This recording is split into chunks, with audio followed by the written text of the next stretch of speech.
আমি তো এই বিপ্লবটা খুব কাছের থেকে দেখেছি, উনি বিপ্লবের one of the top brains. তো উনি যদি ভয় পান যে না আমি ওই সময় কথা বলবো না, এটা কেমন শোনায়?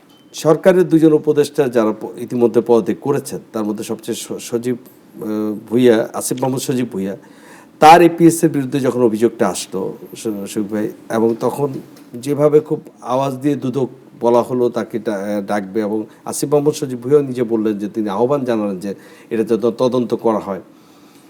এর পরবর্তীতে না এটা ধামাচাপা পড়ে গেল, এবং এর পরবর্তীতে আমরা দেখলাম যে সেই এপিএস উনি চেয়েছিলেন ব্যাংককে যেতে, সেটা পারমিশন দেয়নি আদালত, কিন্তু তার মামলাটার কোনো অগ্রগতি হয়নি। আমি এটার সাথে একটু জিজ্ঞেস করে আপনার সাথে একবারে জানতে চাইব, কিছুদিন আগে সর্বশেষ যে তথ্য উপদেষ্টা পদত্যাগ করলেন, তিনি পদত্যাগ করার পরে বলেছেন শেষ 4 মাস সরকারে তাকে আপনারা কাজ করতে দেননি। যদি একটু এই বিষয়টা একটু বলেন। না, প্রথম আসি হচ্ছে এপিএস, ওনার নাম মতো মোয়াজ্জেম মনে হয়। জি। তো ওনার বিরুদ্ধে যদি কোনো কংক্রিট এভিডেন্স থাকে তাহলে তো ওনার বিরুদ্ধে চার্জ গঠন হবে, হবে, বাট সেরকম তো কিছু আপাতত হয় নাই, আমি তো দেখি নাই। তো ফলে ওনার বিরুদ্ধে যেটা হচ্ছে যে আগের থেকেই মানুষ এই এত বেশি এগুলো নিয়ে এত বেশি, কিন্তু যখন রিপোর্টগুলো করে রিপোর্টের মধ্যে বলে না যে উনি তো এখনো দোষী হন নাই বা ওনার এগেনস্টে কোনো কনভিকশন হয় নাই। তো তার আগে এগুলো ওনার বিরুদ্ধে অভিযোগ উঠতেই পারে, যে কোনো লোকের বিরুদ্ধে অভিযোগ, আমার বিরুদ্ধে উঠতে পারে যে কোনো। কিন্তু আপনি দেখবেন যে উনি কি শেষ বিচারে উনি কি দোষী হলেন কি না, এটা হলো খুব বড় জিনিস। সোফার আমরা কিছু পাই নাই, আপনারা মোস্ট ওয়েলকাম। আমরা চলে গেলে তো এই দুদক থাকবেই, তারা আরও ইনভেস্টিগেট করার সুযোগ পাবে।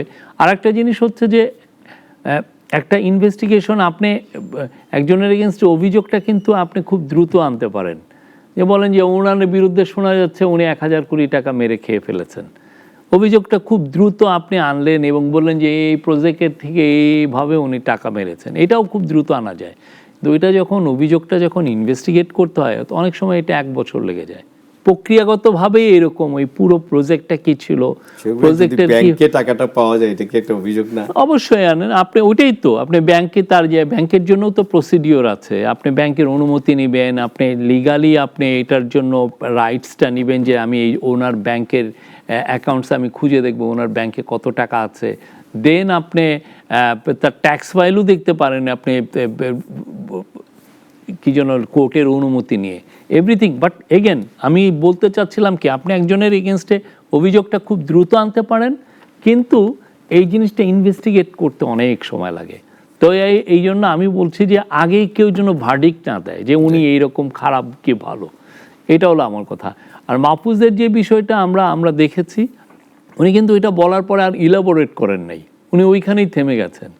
আমরা আরো ওনার কাছ থেকে আরো ইলাবোরেট কথা আশা করছিলাম, তাহলে আমরা একটা কমেন্ট করতে পারতাম। উনি অনেক কয়েকটা শব্দ এবং কোন কনটেক্সটে বলেছেন এটাও আমরা বুঝি নাই। তো ফলে উনি যদি পুরোটা এটার ব্যাখ্যা করেন যে কেন বলছেন, কেন ওনার কাজ করতে দেন হয় নাই, উনি তো একটা মন্ত্রণালয়ে তো উনি সর্বেসর্বা, কে উনাকে কাজে আটকাবে?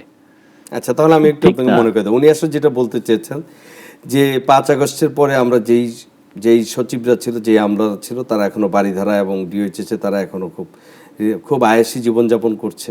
হ্যাঁ, এবং বলছি যে এই গণমাধ্যম, তাবেদারি গণমাধ্যমকে আমরা বদলাতে চেয়েছিলাম, এই যারা ফ্যাসিস্টদের সেবক হয়ে ওঠে, আমরা চেয়েছিলাম যে সত্য তথ্য যেন মানুষের কাছে যায় এবং কখনোই যেন তারা যেন অপশাসনের বিরুদ্ধে কথা বলতে পারে। এই জন্য আমরা কোনো গণমাধ্যম বন্ধ করতে চাইনি। পুরনো গণমাধ্যমের মধ্যে এখনও সে অবস্থা বিদ্যমান, এটা মাহফুজ আলমের কথা ছিল, এবং বলছিল এই যে আমরা নতুন গণমাধ্যম আনতে চেয়েছিলাম, যে নতুন গণমাধ্যম কিছু আমরা কাজও শুরু করেছিলাম, কিন্তু শেষ দিকে আমাকে আর কোনো কাজ করতে দেওয়া হয়নি এবং এখানে সচিবরা তাকে সহযোগিতা করতো না।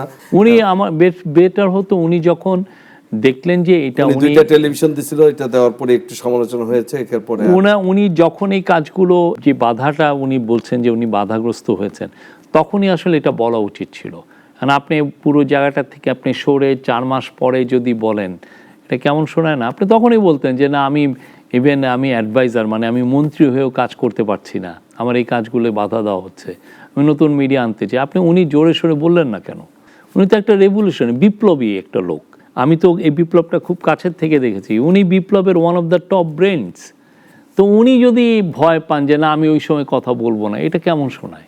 আমরা এই 18 মাসে রেকর্ড পরিমাণ ল করা হয়েছে, রেকর্ড পরিমাণ। এই বাংলাদেশের এত দ্রুত এতগুলো অর্ডিন্যান্স করা এটা বাংলাদেশের ইতিহাসে হয় না। আপনি দেখতে পারেন নাম্বার নিয়ে আমরা 2টা মোটা মোটা বই বের করেছি, এখন 1000 পৃষ্ঠার একটা বড় বইয়ের কাজ হচ্ছে, সেখানে থেকেও আপনারা পাবেন যে আমরা কি কি কাজ করেছি। তো ল করা হয়েছে, মানে অর্ডিন্যান্স করা হয়েছে, এক্সিকিউটিভ অর্ডার দেওয়া হয়েছে, পলিসি করা হয়েছে, এবং এই পুরো প্রসেসটা কারা করেছে? আমরা হয়তোবা পলিসির ব্যাপারে একটা ওভারঅল আমরা বলেছি যে এই পলিসিটা করতে হবে, কিন্তু এই কাজটা তো ব্যুরোক্রেসি করেছে নাকি?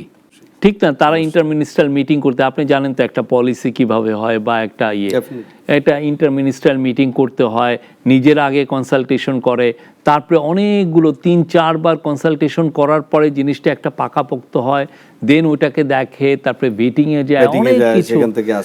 এই কাজটা কারা করছেন? এটা তো ব্যুরোক্রেসি। তো এখন যদি আপনি বলেন যে না ব্যুরোক্রেসির জন্য কিছু করতে পারলাম না, এটা ঠিক না।